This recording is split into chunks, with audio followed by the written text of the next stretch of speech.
تو اس کا رنگ کالا کیا پڑ چکا تھا. اب میں جا رہا ہوں, ذرا مجھے بھی دیکھ لینا.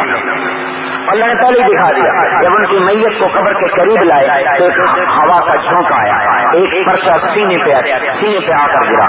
اس کو جو اٹھا کے دیکھا تو اس پہ لکھا تھا بسم اللہ الرحمن الرحیم براءۃ من اللہ لعمر بن عبد العزیز من النار. بسم اللہ الرحمن الرحیم, اللہ کی طرف سے اس کے بندے عمر کے لیے دوزخ کی آگ سے نجات کا پروانہ ہے. 3 مرد اعظم کا بادشاہ آپ کیوں نہیں لے سکتے؟ آپ کے پاس تو کچھ بھی نہیں.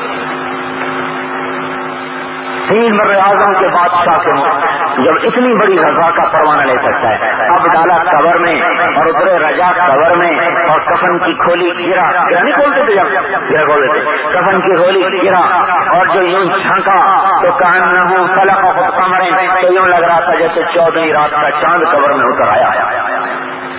تو بھائیو ہم آپ کی خدمت میں یہ عرض کرنے کے لیے حاضر ہوئے ہیں کہ اپنے اللہ کو راضی کرنا نصب العین بنا لیں. اللہ راضی ہوگا تو اللہ کی قسم, امریکہ اللہ کی مخلوق ہے, ایٹم اللہ کی مخلوق ہے, یورپ اللہ کی مخلوق ہے. کیوں سارے مسلمان ڈرے بیٹھے ہیں؟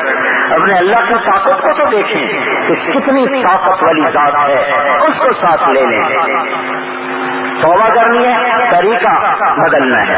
توبہ کرنی ہے, طریقہ بدلنا ہے. طریقہ کس کا لانا ہے؟ حضرت محمد صلی اللہ علیہ وسلم کا طریقہ لے کے آنا ہے, جو اولین آخرین کے سردار ہیں, رسول ہیں, پیغمبر ہیں, نبی ہیں, محبوب ہیں, حبیب ہیں, خلیل ہیں. آپ نے کہا میں خلیل بھی ہوں, میں حبیب بھی ہوں. اور اللہ تبارک و تعالیٰ نے آپ کو وجود اس وقت بخشا.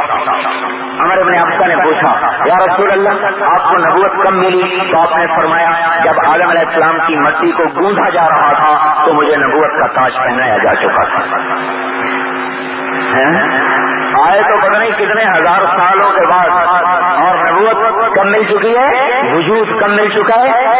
آدم علیہ السلام کا پتلا مٹی گہرا بن رہا اور اللہ مجھے نبوت دے چکا. اور دوسری بات آپ نے شاید فرمایا کہ اللہ تبارک و تعالیٰ نے میرے 10 نام رکھے ہیں.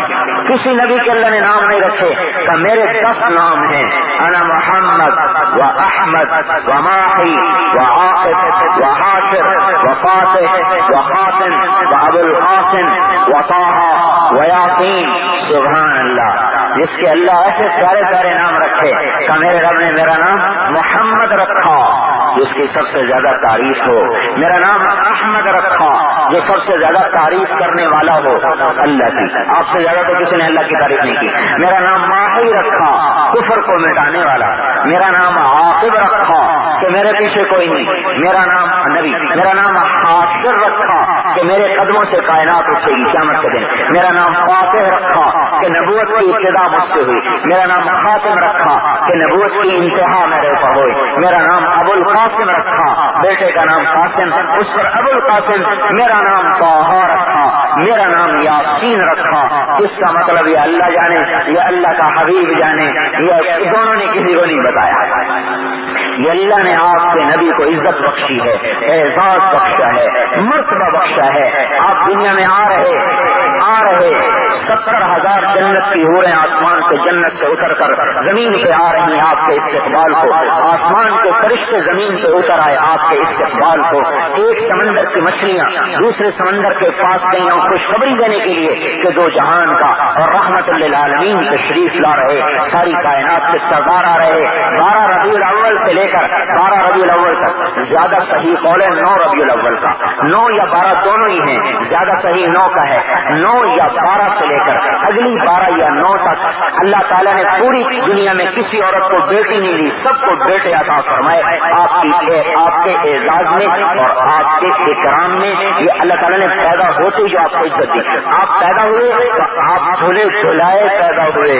بچہ تو غلاظت میں ہوتا ہے, آپ پر غلاظت کا نشان نہیں. آپ پیدا ہوئے ختنے سمیت پیدا ہوئے, آپ کا ختنہ نہیں ہوا. آپ پیدا ہوئے تو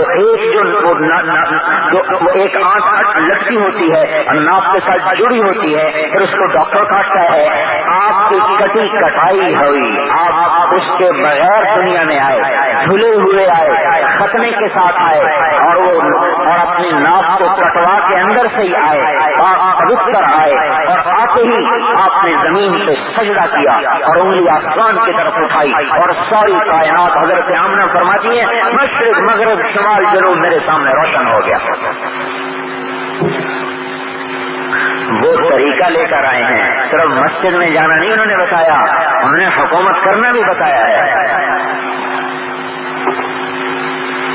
وزیر بننا بھی سکھایا ہے، حاکم بننا سکھایا، سالار بننا سکھایا، شاہ بننا سکھایا، ہر شعبے کو زندہ کر کے دے گا۔ یوں بھی ہوتا ہے، اگر آپ صرف فقیروں کے نبی ہوتے تو بادشاہوں کو رہبری کہاں سے ملتی، بادشاہوں کے نبی ہوتے تو فقیروں کو رہبری کہاں سے ملتی۔ بادشاہی اتنی ہے کہ جنت کی چابی ہاتھ میں ہے، فقر اتنا ہے کہ پیٹ پہ 2 پتھر بندھے ہوئے، علم اتنا ہے، نظر اتنی ہے کہ زمین پر بیٹھے ہوئے عرش کی تحریر کو پڑھ رہے ہیں، اور زمین پر بیٹھ کر جنت کو دیکھ رہے ہیں، جہنم کو دیکھ رہے ہیں، نماز پڑھا رہے تھے، پیچھے کچھ نماز میں حرکت ہوئی، آپ نے فرمایا کیا کرتے ہو؟ میں آگے بھی دیکھتا ہوں اور میں پیچھے بھی دیکھتا ہوں۔ آپ کو پیچھے دیکھنے کے لیے پیچھے نہیں مڑنا پڑتا تھا، اللہ تعالیٰ آگے بھی دکھاتا تھا، پیچھے بھی دکھاتا تھا۔ آپ لیتے ہوئے وہ آپ کے چچا حضرت عباس کہنے لگے یا رسول اللہ میں تو بچپن سے جان گیا تھا کہ آپ کی کوئی شان نرالی ہے۔ کہ وہ کیسے؟ کہ آپ معصوم بچے تھے، آپ لیٹے ہوئے تھے، چاند چودھری کا سر پہ چمک رہا تھا، آپ اپنا ہاتھ جیسے بچہ یوں ہاتھ نہیں لاتا، ہاتھ لاتا ہے، ہاتھ مارتا ہے، کہ جب آپ ہاتھ یوں کرتے تو چاند یوں ہو جاتا، آپ یوں کرتے تو چاند یوں ہو جاتا۔ اب معصوم ہے تو آپ نے ارشاد فرمایا كان القمر يناديني ويحاكيني ويمنعني من النوم، چاند مجھ سے کھیلتا تھا، مجھ سے باتیں کرتا تھا، اور میری ماں کام میں ہوتی تھی نا تو مجھے رونے سے روکتا تھا، مجھے بہلاتا تھا۔ جس کو چاند لوری دیتا ہو اس کا طریقہ لوگ کیا کریں، دنیا چاند پہ پہنچ گئی، آپ وضو سنجے کی باتیں کرتے ہیں۔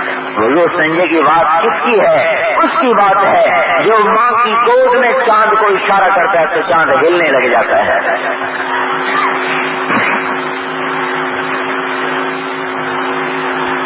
پھر آپ کے وجود اطہر پر کبھی مرتے دم تک مکھی نہ بیٹھی، مکھی نہیں بیٹھتی تھی تو پتہ تھا اللہ کا رسول ہے۔ آپ لیٹے ہوئے تھے ام سلیم کے گھر میں، گرمی پسینہ بہ رہا یوں آپ کی کونی سے، ام سلیم آئی اور چپ کر کے نا نیچے بوتل رکھ دی اور بیٹھ گئی، اور آپ سل گئے، پسینہ اس میں آ رہا، پسینہ اس میں آ رہا اور اس میں لے رہی، آنکھ جو کھلی تو دیکھا ام سلیم بیٹھی۔ ام سلیم کیا کر رہی ہو؟ یا رسول اللہ آپ کا پسینہ اکٹھا کر رہی ہیں، اور اس پسینے کو بعد میں تھوڑا سا جو چھڑکتی تو سارے گھر میں مہک پھیل جاتی تھی۔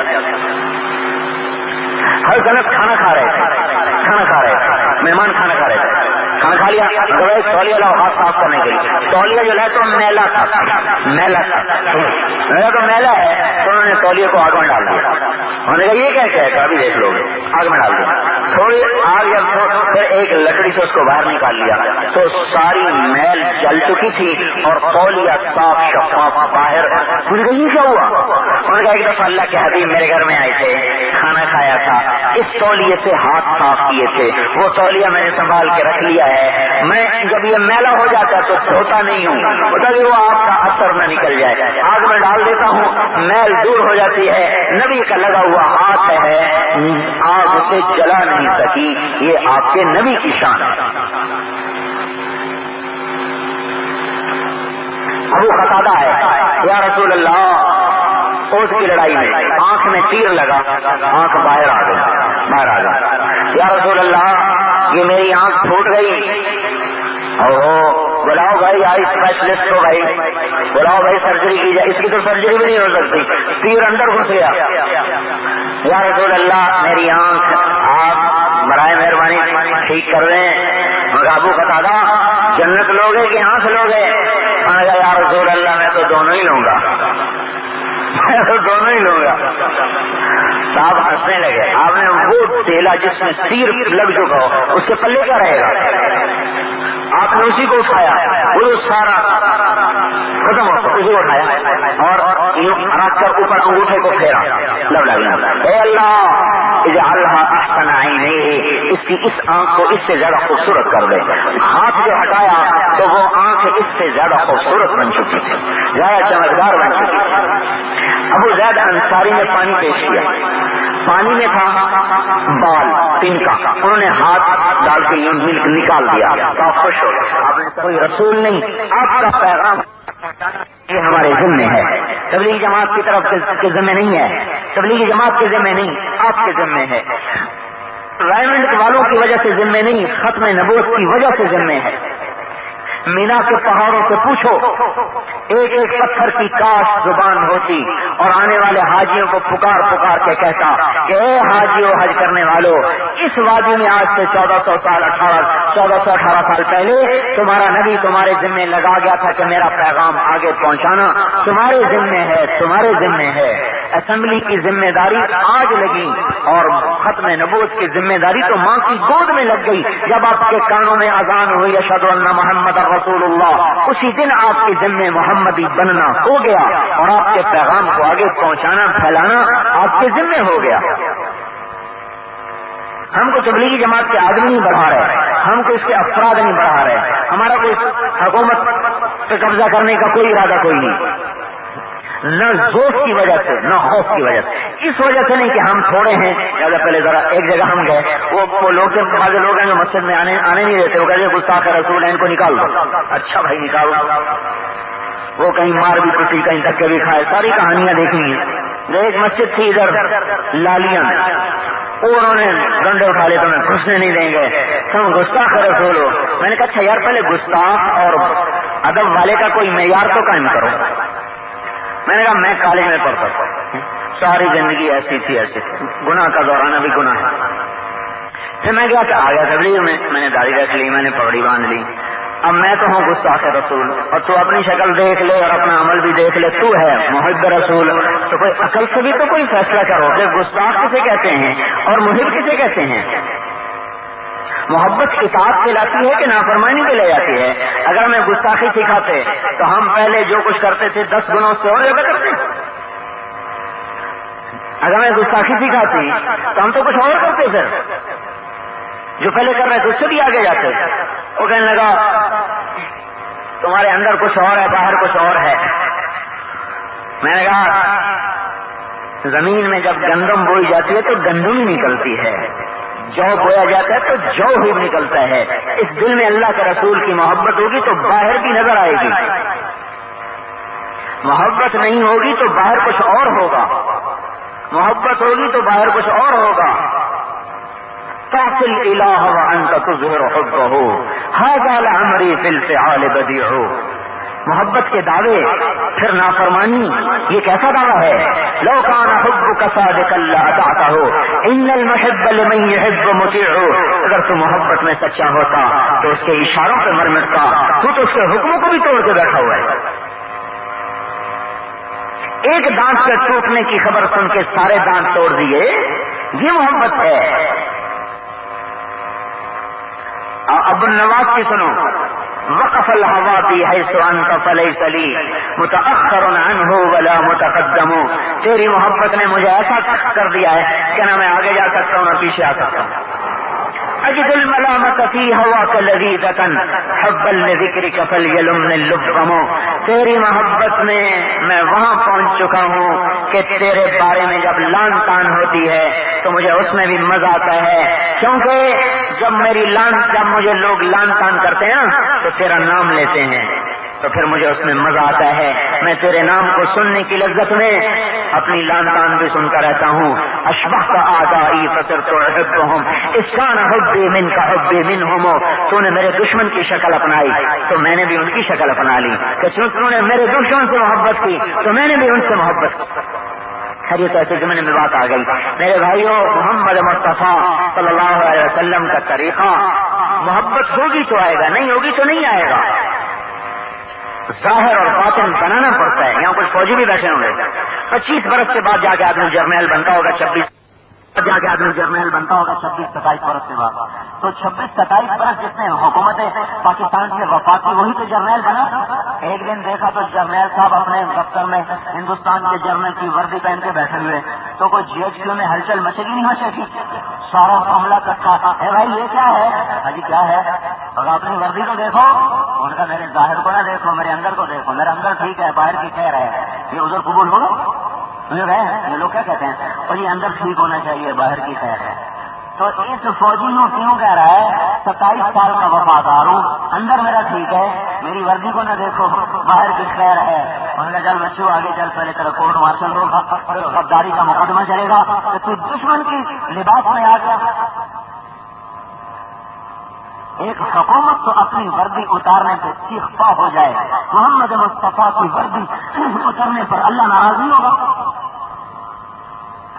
سینٹرل ماڈل اسکول سے میں نے میٹرک کیا لاہور, 8ویں 9ویں کی بات ہے. میں ایسے چلا گیا, وردی کے بغیر چلا گیا, ہاسٹل میں رہتے تھے. ہمارے استاد تھے سعید اختر صاحب, پتہ نہیں 4 سے 5 ڈنڈے بھی مارے تھے وہ بھی یاد ہیں, اور 5 روپے جرمانہ بھی کیا تھا وہ بھی یاد ہے. ایک اسکول نے غیرت کھائی کہ ہماری وردی کے خلاف پہن کے آ گیا ہے.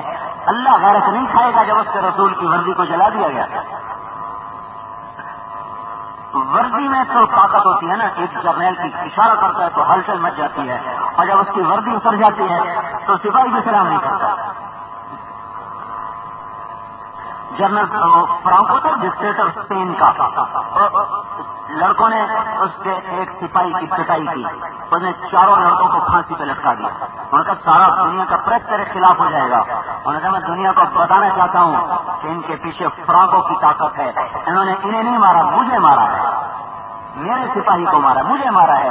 ایک گندا انسان اپنے آدمی کے ہاتھ پر ہاتھ اٹھے تو حرکت میں آ جائے, کیوں کہ وردی اس کی ہے, وفادار اس کا ہے.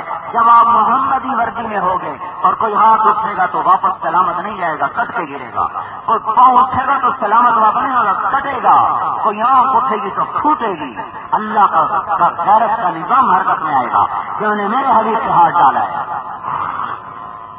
ظاہر بھی محمدی ہو, باطن بھی محمدی ہو. اور ایک اور وضاحت کروں, پہلے ظاہر بنتا ہے پھر باطن بنتا ہے. انہوں نے کہا کہ پہلے اندر تو ٹھیک ہو جائے پھر باہر بھی ٹھیک ہو جائے گا. نہیں, پہلے بچہ بنتا ہے پھر روح پیدا ہوتی ہے, روح اس کا باطن ہے. پہلے یہ گھر بنا, پھر اس میں لائٹیں لگی, پھر اس کا پینٹ ہوا, پھر اس میں وہ صوفے رکھے گئے اور سامان رکھا گیا اور سب کچھ رکھا گیا. پہلے سامان آتا ہے پھر گھر بنتا ہے. نہیں, پہلے گھر بنتا ہے پھر سامان آتا ہے. پہلے کپڑا دھلتا ہے پھر استری ہوتا ہے. پہلے بچہ بنتا ہے پھر اس کے اندر روح پیدا ہوتی ہے. پہلے ظاہر بنتا ہے پھر باطن بنتا ہے. میں کہا سنت کی خیر ہے, سنت کی خیر ہے. کیوں خیر ہے؟ نبی کی سنت چھوڑ دیں تو کہاں پناہ ملے گی, کہاں پناہ ملے گی؟ آپ تو سیاستدان بہت سے بیٹھے ہیں, ایک ووٹ سے ہار گئے تو ہار ہوتی کہ نہیں ہوتی؟ ایک ووٹ سے ہار گیا تو ہائے ہائے, ایک سنت چھوڑ دے گا تو کچھ نہیں ہوگا. ہر بات مجھے دے چلے گی. اور تو ہم اس سے ملنے گئے, بھائی ہم تو کوئی ایسی بات نہیں ہے, ہم تو اللہ رسول کی محبت میں پھر رہے, اس کی محبت نے نکالا, کسی نے پیسے نہیں دیے. بھائی آپ ہماری محنت ہم ہے, ہمیں رہنے دو. نہیں, ہمیں سارا پتا ہے, ہر مسجد میں تمہاری جماعتیں جاتی ہیں, پھر وہ نام لکھتی ہیں, پھر وہ رجسٹر پہ چڑھتے ہیں, پھر وہ مرکز میں جاتے ہیں, اور پھر ایک دن تم حکومت کو کہو کہ ہمارے جماعت میں ہمارے افراد ساری جماعتوں سے زیادہ ہیں, لہذا حکومت یا تو چھوڑ دو یا ہم اسٹرائک کریں گے. میں نے کہا 70 سال سے تو ہوا نہیں, آئندہ بھی ہونے کی امید نہیں. اس لیے نہیں کہ ہم کمزور ہیں, اس لیے نہیں کہ ہم خوف زدہ ہیں, نہ ہم خوف کی وجہ سے اس راستے کو چھوڑے ہوئے ہیں, نہ ذوق کی وجہ سے اس راستے کو چھوڑے ہوئے ہیں. پوری دنیا میں کوئی دنیا کی حکومت ایسے افراد تیار نہیں کر سکتی کہ بغیر تنخواہ کے کام کریں. امریکہ جیسی حکومت ایسے بندے نہیں تیار کر سکتی کہ بغیر تنخواہ کے وہ کام کریں. یہ ختم نبوت کی طاقت ہے جس نے پوری دنیا میں ایسے افراد تیار کر دیے. پیسے بھی اپنی جیب سے خرچ کرتے پھر رہے, دھکے بھی کھاتے پھر رہے, بستر بھی اٹھاتے پھر رہے, پیدل بھی چلتے پھر رہے, اور مانگتے بھی کچھ نہیں. یہ ریونڈ کی طاقت نہیں, نہ ریونڈ میں بیٹھے ہو کی طاقت ہے, یہ ختم نبوت کی طاقت ہے, یہ اس ایمان کی طاقت ہے. ساری دنیا میں دیکھو نا, گالیاں بھی سنے, دھکے بھی کھائے, اور پھر راتوں کو اس کی دعا بھی کرے کہ یا اللہ ان کو ہدایت دے دے. کوئی تحریک ایسے افراد تیار نہیں کر سکتی. یہ ایمان ہے, یہ ختم نبوت ہے جس نے ایسے لوگوں کو تیار کر دیا. ہم آپ سے کچھ نہیں چاہتے.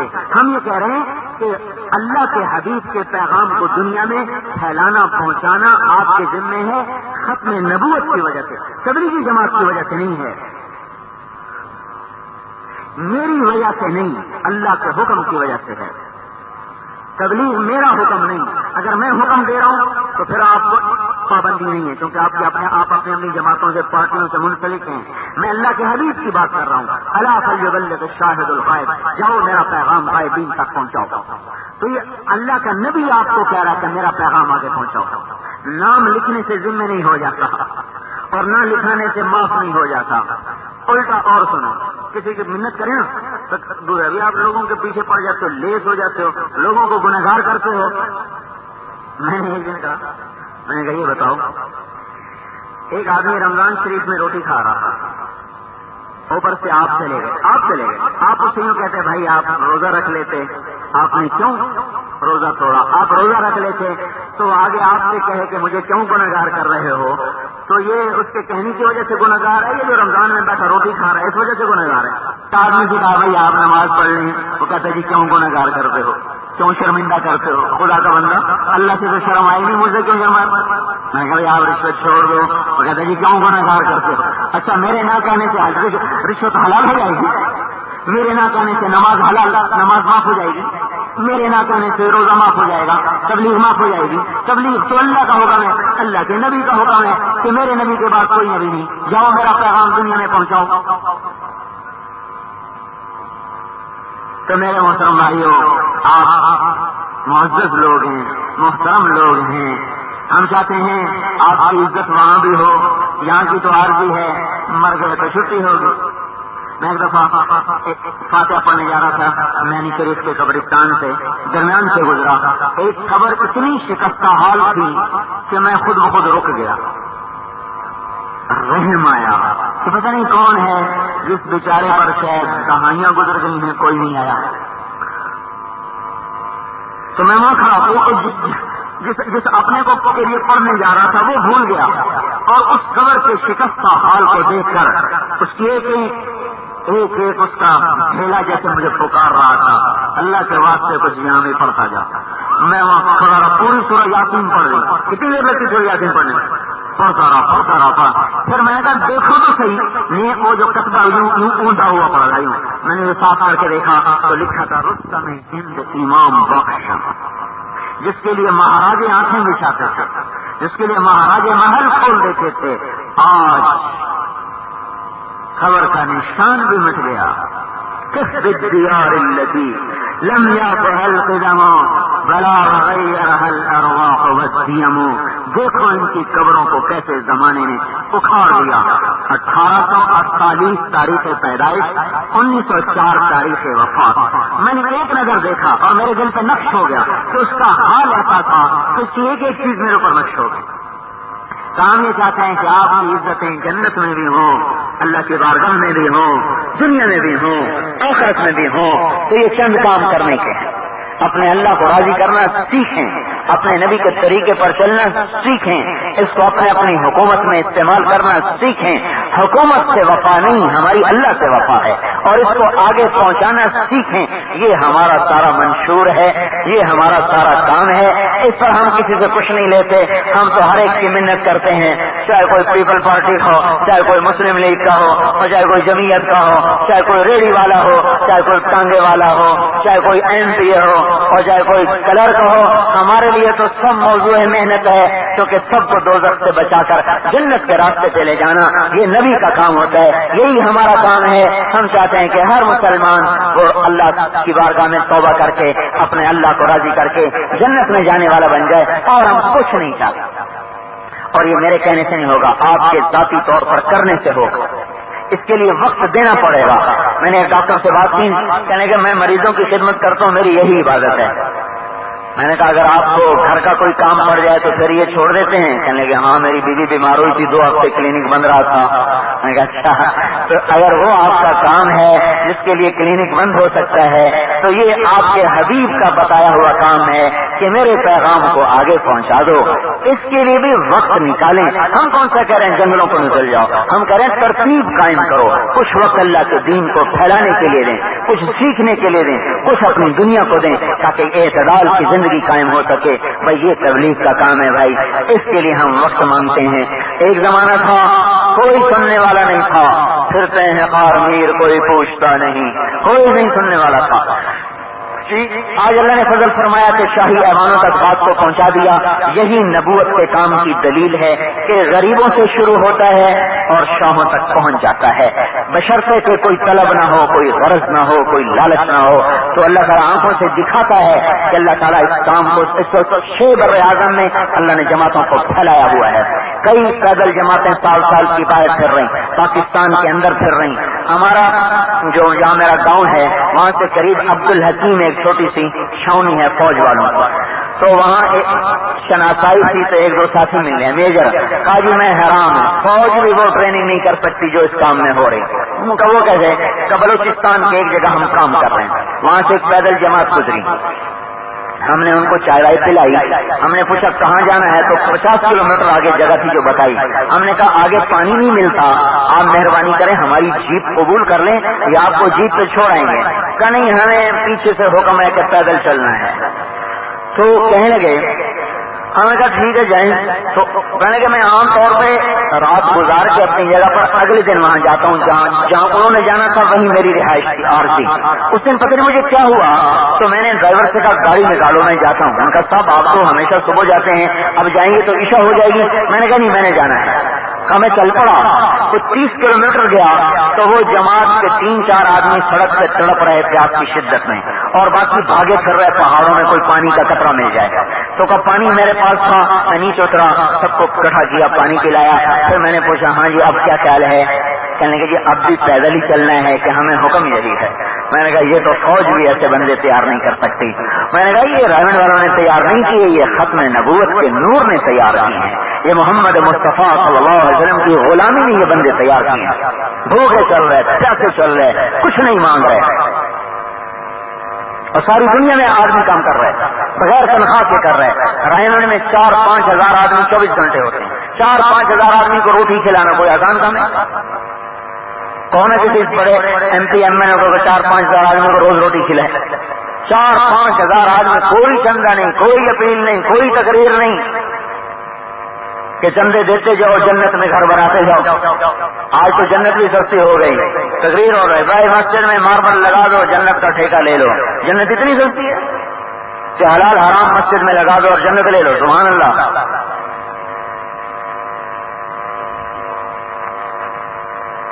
ایک تو آگے مل گیا آپ کو ہمارے ایک خطیب بیان کر رہے مسجد میں, یہ میری مسجد ہے, اس میں ماربل لگا دو, بدر والے صحابہ کے ساتھ تمہارا حشر ہو. لے بھائی لوٹیا ڈبو دی. بدر والوں کو قرآن اٹھا کے عرش پہ لے جا رہا, یہاں رشوت کا بھی پیسہ لگا دو, سود کا بھی لگا دو, لوٹ کا بھی لگا دو, تو جنت لے لو. اس مسجد کا نور ہی ختم ہو جائے گا جہاں یہ پیسہ جائے گا.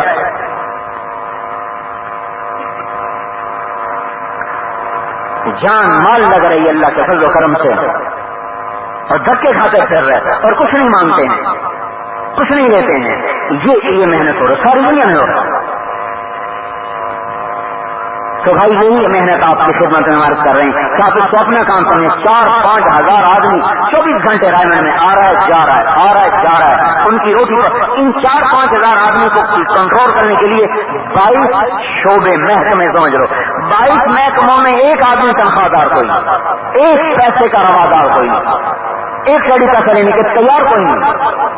ایک عرب شہزادہ آیا تو میرے ساتھ اس کی جماعت بنی, تو ایک وہاں مسکین کا دیکھا, کہنے کا اس کو میں کچھ پیسے دے دوں. میں نے کہا دے دوں. تو اس نے نا جلدی سے اس کے جیب میں پیسے ڈالے, ایسے مٹھی بھر کے یوں ڈالے. اس نے ویسے اٹھا کے اس کے یوں مارے. میں نے کہا بول تو شہزادہ ہے کہ یہ شہزادہ ہے؟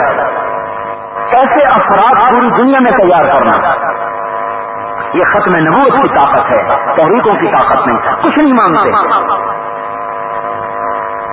تو یہ آپ کی خدمت میں بھی گزارش ہے کہ آپ تبلیغ کو اپنا کام سمجھیں, تبلیغی جماعت کی نظر سے نہ دیکھیں کہ تبلیغی جماعت کا مولوی کپ رہا ہے، نہیں، مجھے تبلیغی جماعت والے کہہ دیتے ہیں۔ یہ نبی کا کام ہے جو آپ کے بھی ذمہ ہے، ہمارے بھی ذمہ ہے۔ کوئٹہ ہماری جماعت گئی، تاج محمد جمالی وزیر اعلیٰ تھا، مجھ سے کہنے لگا آپ کی آؤٹ پٹ کیا ہے، نظر تو کچھ آتا نہیں۔ میں نے کہا ہدایت تو ہمارے ہاتھ میں نہیں، اللہ جی اللہ پلٹے گا تو پلٹے گا، ہمارا کام تو رونا دھونا ہے، سزا لگانا ہے۔ لیکن اتنی تو میں بھی جانتا ہوں کہ 1974 میں کوئٹے میں آیا تھا تو آپ کا چپراسی بھی ہماری بات نہیں سنتا تھا۔ 1991 میں بلوچستان کا سب سے بڑا ہے دنیا کا عہدیدار تاج محمد جمالی وزیر اعلیٰ بلوچستان، میں اس کو دعوت دے رہا ہوں کہ اس کی آؤٹ پٹ ہے۔ گشت کر رہے تھے، قسمت لے گئی اسٹاف کالج کے گیٹ پر، اور اسٹاف کالج ہے وہاں، ایک فوجی اندر سے نکلا، جو اس نے ہمارے ساتھ بدتمیزی کی، جو گالیاں نکالی، جی چاہتا تھا یا اس کو یہیں مار دیں یا خود مر جائیں۔ ہمارے امیر نے کہا یہ بھائی جانتا نہیں، اس کے لیے دعا کرو اور اپنے لیے استغفار کرو۔ میں نے کہا یہ دور میں نے دیکھا ہے، اور آج 1991 میں جو وہاں کا بڑا وہ پتہ نہیں میجر جنرل ہوتا ہے کہ لیفٹیننٹ جنرل، مجھے نہیں پتا، جو بھی تھا بڑا تھا، میں نے کہا وہ روزانہ ہمارے بیان میں آتا ہے، اور پرسوں اس کی مسجد میں اسٹاف کالج کی مسجد میں خود ہمیں لے گیا اور وہاں ہم نے سارے افسروں کے سامنے بیان کیا، بات رکھی، یہ اس کی آؤٹ پٹ ہے۔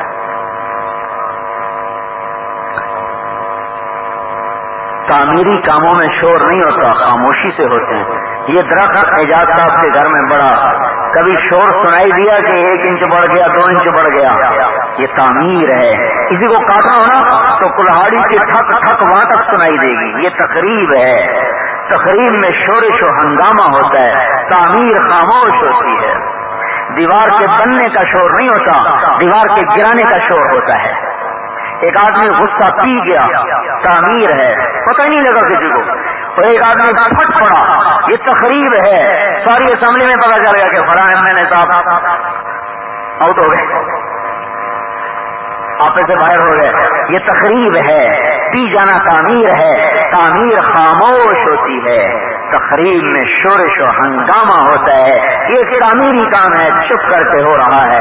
ہم اس سے نہ کوئی اخباروں میں کچھ چاہتے ہیں ہمارا نام ہے، نہ کوئی ہم اپنے لیے پریس چاہتے ہیں کہ ہمیں کوریج دے، ہمارا اللہ ہمیں کوریج دے دے، ہمارا گھر پورا ہو گیا، ہمارے 7.5 دانے پورے ہو گئے، ہمارے گھر میں دانے آ گئے، اگر ہمارا اللہ راضی ہو گیا۔ تو یہ آپ کا کام ہے، میرا کام ہے، پوری امت کا کام ہے، آپ کے ایک ایک عہدیدار کا کام ہے۔ پھر یہاں یہ جو پہلے یہ میریٹ ہوٹل ہالیڈے ان ہوتا تھا، یہاں ہماری جماعت آئی تو یہاں کوئی اصلاح معاشرہ کوئی تھی، کمیٹی کے پتہ نہیں کیا تھے، انہوں نے ہماری دعوت کی، ہمیں بھی بلایا، تو اس میں ریٹائرڈ افسران بھی تھے، سیکٹری لیول کے، جرنیل لیول کے، بعد ہم نے بھی بات رکھی، تو ان میں سے ایک افسر کہنے لگے پتہ نہیں فوجی تھے یا سیکٹری تھے، آپ کی آؤٹ پٹ کیا ہے؟ تو وہاں بھی ہمارے ایک ساتھی نے کہا کہ جناب تبلیغ کا کام میوات کے جھونپوں سے چلا اور چلتے چلتے چلتے اسلام آباد کے ہالیڈے ان ہوٹل میں پہنچ گیا، یہ اس کی آؤٹ پٹ ہے۔ آپ نے بلایا تو ہم آئے ہیں، ہم کون سا خود آئے ہیں؟ یہ محنت ہے، یہ ہماری تقریروں سے کوئی نہیں آ رہے، اعمال اور قربانیاں ہیں جس سے لوگ کھینچے چلے آ رہے ہیں۔ پھر عورتوں میں کام ہو رہا، عورتوں کی جماعتیں پردے کے ساتھ نکلتی ہیں۔ میں آپ کو کیا بتاؤں، فلمی اداکاروں میں ہم نے کام، اللہ نے ہمیں ذریعہ بنایا، ہم نے ان میں کام شروع کیا۔ ایک اداکار کے پاس ہم گئے، ملے، اس نے 3 دن لگائے، کہنے لگا میں بتاؤں کہ میں نے کیوں آپ کے ساتھ وقت لگایا، کہا ہمیں کوئی دیندار محبت کی نظر سے نہیں دیکھتا، نفرت کی نظر سے دیکھتے ہیں، آپ نے محبت کی نظر سے دیکھا، میں اس لیے آپ کے ساتھ چل پڑا۔ وہ دن آج کا دن، اس نے بھی فلم تو نہیں چھوڑی لیکن نماز بھی نہیں چھوڑی۔ پھر ایک لڑکی، اس طرح وہ ہمارے بیان ہوتے ہیں، ان بیانوں میں بات سنی، اس نے پہلے عصمت فروشی کو چھوڑ دیا، صرف اسٹیج پہ رہ گئی، پھر پردہ شروع کر دیا، اسٹیج پہ آ رہی پردے کے ساتھ نماز پڑھ رہی ہے، پھر وہ بھی چھوڑ دیا، پھر اس کا فون آیا کہ آج گھر میں ایک دانہ نہیں ہے کھانے کو، لیکن میں نے قسم کھائی ہے کہ جان چلی جائے گی حرام نہیں ہوگا۔ آپ کو نظر نہیں آ رہا، لیکن یوں زندگیاں پلٹا کھا رہی ہیں۔ ایک اسٹیج کا ادا تھا بڑا مشہور، ایسے ہم نے اس کو دعوت دی، ساتھ لے گئے، لیتے چلاتے گئے۔ ایک دن مجھ سے کہنے لگا توبہ کروں تو میری تو ساری گئی، دکاندار کی کچھ حلال ہوتی ہے کچھ حرام ہوتی ہے، وہ حرام چھوڑ دیتا ہے، حلال تو آتا ہے نا، گوشت نہیں کھاتا دال کھاتا ہے، میری ساری حرام ہے، میں چھوڑوں تو میرا کیا بنے گا؟ میں نے کہا جب اللہ سے لڑائی ہے تو روٹی دے رہا ہے، جب صلح کر لو گے تو روٹی بند کر دے گا، پھر اور دے گا، توبہ کر۔ آج اللہ نے اس کو اوروں کتنوں کی ہدایت کا ذریعہ بنا دیا۔ اللہ 4 مہینے کے لیے ہم امریکہ گئے تھے، مستورات ہماری گھر والیاں ساتھ، ایک ٹورانٹو شہر میں 70 عورتوں نے برقع پہن لیا اور نمازیں شروع کر دی اور نوکریاں چھوڑ دی۔ نیو یارک میں ایک ہمارے لاہور کا ایک وہاں تھا، کیا اسے کہیں، یہ جو کرتے ہیں اکاؤنٹ وغیرہ نہیں کرتے، جو اکاؤنٹنٹ، چارٹرڈ اکاؤنٹنٹ، اپنی کمپنی، لانگ آئیلینڈ میں بہت بڑا گھر، ہماری جماعت اس کے گھر میں تھے۔ جب ہم آ رہے تھے تو اس کی بیوی آئی وہاں، تو میری بیوی سے کہا کہ اپنے گھر والے کو میری طرف سے آپ پیغام پہنچا دیں کہ زندگی بھر ارادہ نہیں تھا کہ برقع کے پر میرے بھی پردہ ہے، لیکن میں آج یہ آپ کے سامنے برقع پہن رہی ہوں اور اب یہ قبر تک میرے ساتھ جائے گا۔ 50 عورتوں نے لاس اینجلس میں برقعے سلوائے اور نمازیں شروع کر دیں اور نوکریاں چھوڑ دیں۔ اس کے باوجود جب ہم لاس اینجلس سے نکلنے لگے تو ایک عورت ہماری عورتوں سے لپٹ گئی اور چیخیں مارنے لگی، کیا کہنے لگی؟ اللہ کے واسطے ہمیں چھوڑ کے نہ جاؤ، ہمیں اب دین کا پتہ چلا، اب زندگی کا پتہ چلا، اب اگر تم چلے گئے ہم پھر دوبارہ کہیں نہ گمراہی کی طرف لوٹ جائیں۔ اللہ کے واسطے ہم، وہ ایسا تڑپی کہ ہماری عورتیں چیخیں مار کے رونے لگی۔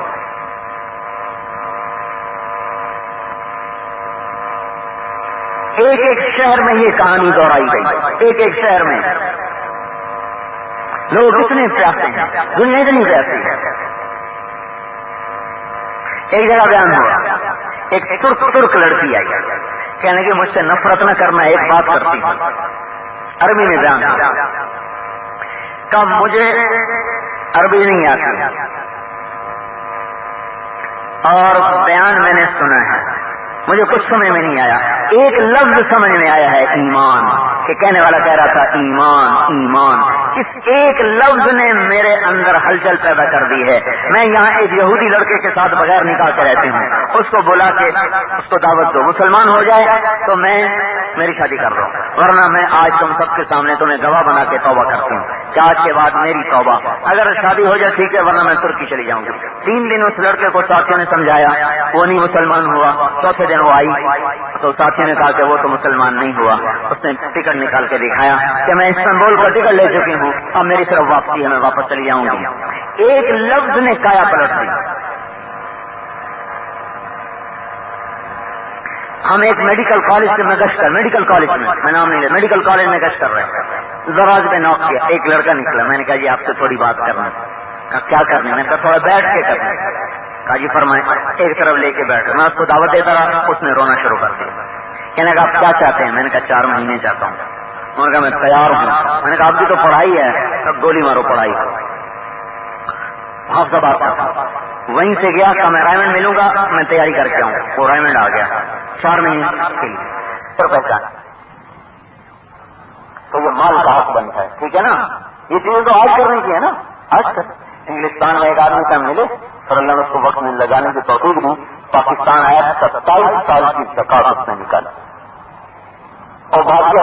جب مسجد میں گیا تو کہنے لگا آج 27 سال کے بعد میں مسجد میں آیا، 27 سال میں ایک نماز نہیں پڑھی اور 27 سال کے بعد مسجد میں آیا، اور یہاں پاکستان آیا، لاہور کا پاکستان آیا، یہاں اس نے اپنے سارے مال کی زکات بنا کے اپنے رشتے داروں میں تقسیم کر۔ تو آپ اپنے مال کو بھی اس طرح انداز، کم از کم زکات دے کر اللہ کی پکڑ سے تو بچ جائیں، آگے اللہ کا مزید دیتا جائے، ٹھیک ہے نہیں؟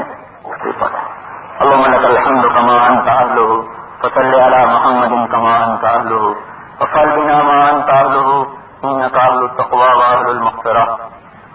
ربنا حسنة وقنا عذاب النار وقنا عذاب النار. یا اللہ ہم قصوروار ہیں اور ہر قدم پر ہم سے غلطیاں لغزشیں ہوتی ہیں. معاف کرنا تیری صفت ہے، گناہ کرنا ہماری فضلت ہے. اے اللہ اپنے فضل و کرم سے ہمارے سارے گناہوں کو معاف فرما دے. جن کے اجالے میں رات کی تاریکی میں ہر وقت جو گناہ ہوئے ہیں اپنے رحم و کرم سے معاف فرما دے. زندگی کے سارے اوراق کالے ہیں، ہر رات غفلت کی ہے، ہر دن نافرمانی کا ہے. یا اللہ تجھے تو کوئی حساب دے نہیں سکتا. حساب لینے پہ تو آ جائے تو کون ہے جو اس سے کامیاب ہو سکتا ہے. درگزر کرنے پہ آئے تو ہمارے جیسے بھی پار نکل جائیں گے. یا اللہ کہ ہمیں حساب کی گرفت میں نہ ڈال بلکہ درگزر کا معاملہ فرما. اور ہم تو اس زمانے کے مسلمان ہیں جن چاروں طرف سے نافرمانی میں گھرا ہوا ہے. اے اللہ ہم بڑے بے بس ہیں، بڑے ضعیف ہیں، بڑے کمزور ہیں. یا اللہ کمزور بچے پہ ماں باپ کی شفقت زیادہ ہوتی ہے. ہم بڑے کمزور ایمان والے ہیں اور چاروں طرف سے شیطانی طاقتیں چھائی ہوئی ہیں. نظر اٹھتی ہے تو نافرمانی کے بے شمار نقشے ہیں، کان لگتے ہیں تو نافرمانی کی آوازیں ہیں. چاروں طرف سے اللہ شیطان نے جال بچھایا ہے جس میں ایک جال سے نکلتے ہیں تو دوسرے میں گر جاتے ہیں، اس سے نکلتے ہیں تو تیسرے میں گر جاتے ہیں.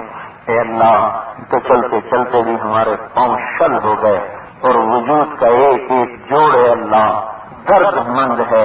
اے اللہ کب تیری طرف سے رحمت کا دروازہ کھلے گا اور کب تیری طرف سے ہدایت کی ہوائیں چلیں گی. اور یہ غلط زندگی جو آج پوری طرح عروج پر ہے اسے تیرے بغیر کون توڑ سکتا ہے؟ جس نے ہماری نسلوں کو کھا لیا، ہماری نسل کو برباد کر دیا، ہم اپنا سب کچھ لٹا بیٹھے ہیں. اے اللہ تجھے بھی نہ پا سکے اور دنیا میں بھی اپنی مرادیں نہ لے سکے. یا اللہ اپنا فضل فرما دے، اپنا رحم فرما دے. اے اللہ تو دیکھتا ہی ہے کہ دین پہ چلنے والا ہر قدم پہ پستا ہے، ہر قدم پہ رکاوٹیں ہیں اور نافرمانی کی طرف بڑھنے والوں کو ہر طرف سے راستے کھلے ہیں. یا اللہ اس بے بسی کی حالت کو اب ختم فرما دے. یا اللہ اپنے رحم و کرم کی ہوا چلا، اپنے فضل و احسان کی ہوا چلا. اے اللہ تیرے لیے کوئی مشکل تو نہیں کہ تو سب کو ہدایت دے دے، تیرے لیے کوئی مشکل تو نہیں کہ سب کے دلوں کو پھیر دے. یا اللہ ہم ٹوٹے دل والے ہیں اور شکستہ حال ہیں. اے اللہ اس مسافر کی طرح جس کے سامنے راستہ بھی نہیں، منزل بھی نہیں، چاروں طرف سے ہوائیں ہیں تند و تیز نافرمانی کی، تو نے حفاظت نہ فرمائی تو ہم ہلاک و برباد ہو جائیں گے. یا اللہ تو اپنا رحم و کرم فرما دے، اس امت پر رحم فرما دے اور ایمان کا ہدایت کا دروازہ کھول دے. اے اللہ آج کی طاغوتی شیطانی طاقتوں سے ٹکرانے کی ہم میں ہمت نہیں ہے. ہم تو 2 قدم چلتے ہیں، 10 قدم پیچھے ہٹتے ہیں. یا اللہ اپنے ان بندوں کو جنہیں تو ذریعہ بناتا ہے اسلام سے زندہ ہونے کا انہیں وجود عطا فرما. یہ زمین ہمارے گناہوں سے ساری کالی ہو چکی ہے، یہ بھی چیختی چلاتی ہے، فضائیں گندی ہو گئی، ہوائیں گندی ہو گئی، چاروں طرف نافرمانی کی بدبو پھیلی ہوئی ہے.